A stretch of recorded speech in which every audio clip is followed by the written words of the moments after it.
Hello, everyone, and welcome to Addiction to Language. I'm your host, Andrew. Now, today let's look at the word crow. And the crow is one member of the family of bird species collectively known as Corvidae or corvids.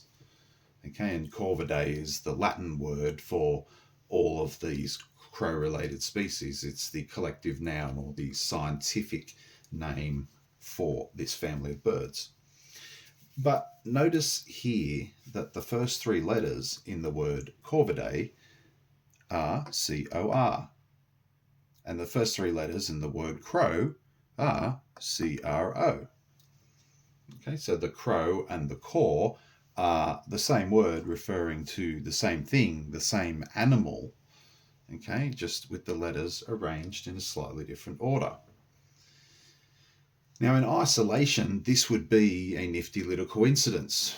But as you have seen yourself here at Addiction to Language many times before, and thank you for following my work in this channel, these examples are actually far too numerous to qualify as being mere coincidences.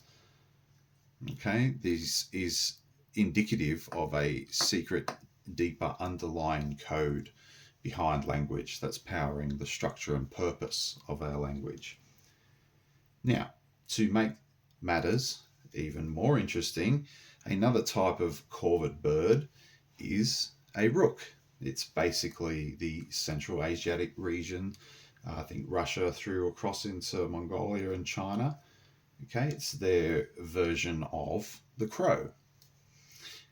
And then we'll notice here straight away that we are dealing with exactly the same phonic setup.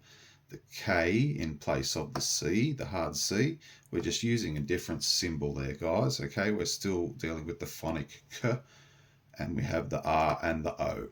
Okay, so just a different representation of, again, exactly the same underlying idea. Okay, and that is being controlled by the deeper meanings of the letters that we're talking about. Okay, so as a further coincidence has it, in the time of King Henry VIII, the crow was known as a roke. Okay, the crow was known as a roke, R-O-K-E.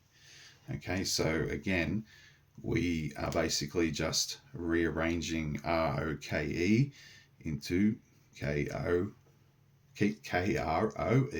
Okay, and we're having exactly the same word and phonetic as crow. Okay, then these are the corvids, right? This is the crows or the rokes. We can arrange this three-letter caw into any of those different arrangements, and the meaning stays the same. Okay, now what about the W in the crow? Because as you know, it's not actually doing anything there except maybe trying to throw out your ability to see this secret code behind language.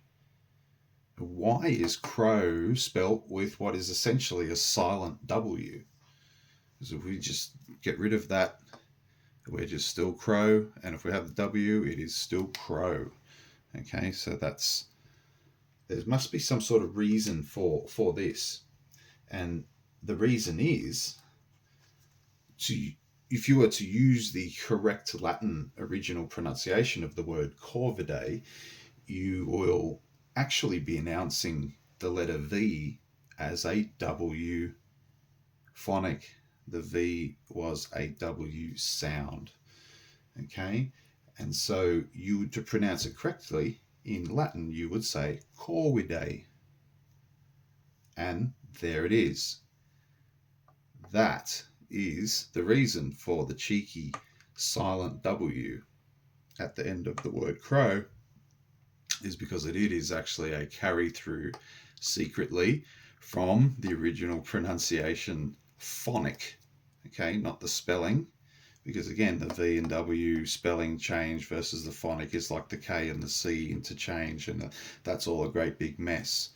Okay, but there is a phonic system that is honored here, and you can find that deeper code sewn into our words if you know where to look and how to look for it.